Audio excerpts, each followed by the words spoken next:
What's going on, guys? It's Justin coming at you from Feldman Fitness. So I'm doing a little GoPro video saying how this goes. I'm not sure if you can even see me right now, but I'm currently driving to work. It's 1:45 in the afternoon. Got to be there by 2, so hopefully I'm not late. So today I want to talk about my approach to fitness and to training. So I call it the minimal effective dose. Didn't make that term up. It's a widely used term, but it's the way I see fitness, it's the way I see nutrition, it's the way I see life, really. Don't get that confused with like doing it as little as possible to get the results you want. It's not like that. I like to compare it to like taking a Advil for headaches. So why would you take 800 milligrams of Advil when you could take 200 milligrams of Advil and get rid of the headache? So that's kind of the way I see nutrition and fitness, especially for beginners that have never hit the weights or dialed in their nutrition. So I would say the first step is realize that with these holidays coming up, Christmas, New Year's, you're most likely gonna do something you're gonna regret. You're most likely going to eat too much food. You're most likely gonna stop exercising for a while. You're gonna be more worried about the gifts you buy for your spouse or your family members than you are gonna be worried about reaching your goals, or if you even care about your goals at this point. Most people watch this may not even care. So the reason I'm bringing this up is that's okay. It's okay to mess up on your goals right now. It's okay to eat a little bit extra. It's okay to skip out on your workouts. I'm not saying you should, but it's not like the worst thing in the world. People come out of this 2-week, 3-week period. I guess if you include Thanksgiving, it's more like a 2-month period.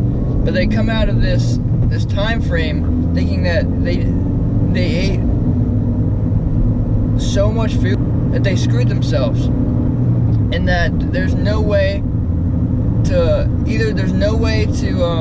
undo the damage they just did, or they jump on the New Year's resolution bandwagon and they do as much as they physically possibly can to undo what they just did. And that's not the healthiest way to go about it. You shouldn't have this all or nothing approach. You shouldn't either give up or do everything you possibly can to reverse what just happened.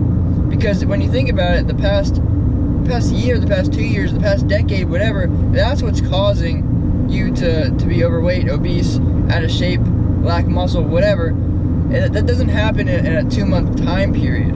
We all wish that it did, but most likely, unless you're throwing down 20,000 calories a day and really screwing up bad, most likely you have already been thinking this way. You've just been kind of hiding it deep down inside, and you're using the holidays as an excuse, as a reason to get into shape, which is great. I applaud you for that. I'm glad that you're using something to get you kickstarted and get you going.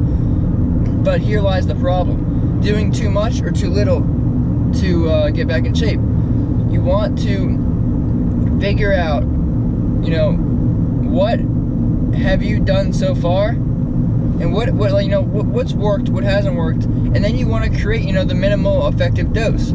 So say, for example, you haven't worked out, missed a gear. So you haven't worked out past year. So why would you go and work out 5 or 6 days a week when you haven't stuck to working out once a week for the past year? So what I'm saying is, try something small that you can at least try to stick to and see how you do. If not, pull back on it. Do whatever you can to change. So the way the human body works is we adapt, right?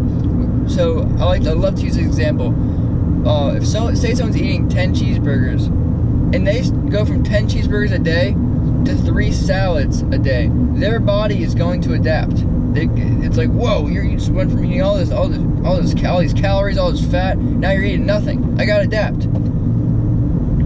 Same goes for if you go from 10 cheeseburgers a day to 9 cheeseburgers a day. A cheeseburger is, depending on the cheeseburgers, anywhere from 200 calories to 800 calories. Your lowering that number a day, your body's going to adapt and you're going to see results. So what sounds easier, eating 9 cheeseburgers a day when you're originally eating 10, or eating 3 salads a day? Some people may think that it's willpower and that they can do it, but you only have a finite resource of willpower. You only have so much. Your hormones get out of whack when you start cutting out all the fat and the carbs and all this stuff out of your diet.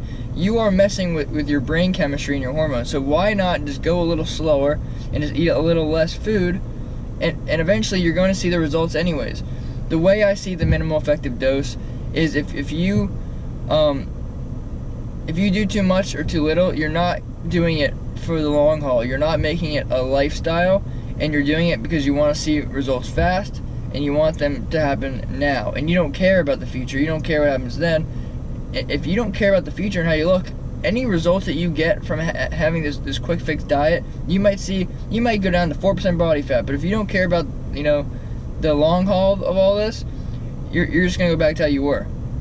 So that's the way I like to describe the minimal effective dose. I think that it's a great way of going about it. I think that if someone who's not very knowledgeable on how to train and eat right, a coach is definitely something that you should look into.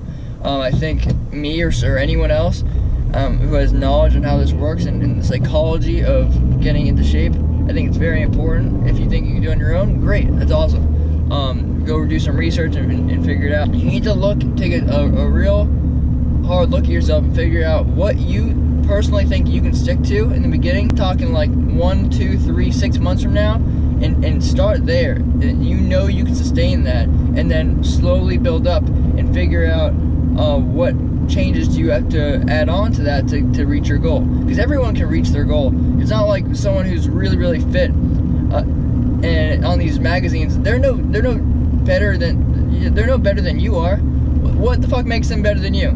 They have hard work and they are consistent. Maybe they have good genetics. Genetics mean shit. They don't mean anything. Your abs may not be as lined up as theirs, but as long as you eat correctly and you work out and you're consistent and you follow the 80% rule, 80% of the time doing what you're supposed to be doing, I promise you will get into shape. And I promise you, if most of America did that, we wouldn't look the way we do. That, we all have this potential in us.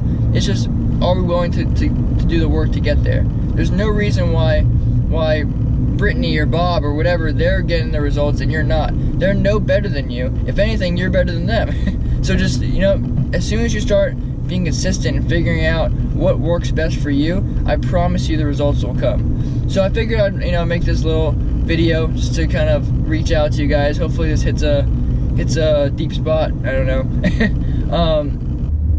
Sorry guys, the camera just shut off. I said the name and I guess it's voice responsive, so I told it to turn off. So like I was saying, comment on the video, let me know what you think. Let me know if anything I said resonates with you. I just want to do my part to get as much content out and to reach as many people as possible. That's why I'm sitting in a car talking to a camera. I think that nowadays there's just too much technology, too much going on to not. If you have something to say, and if you want to make a difference, you gotta do your part and get your voice heard.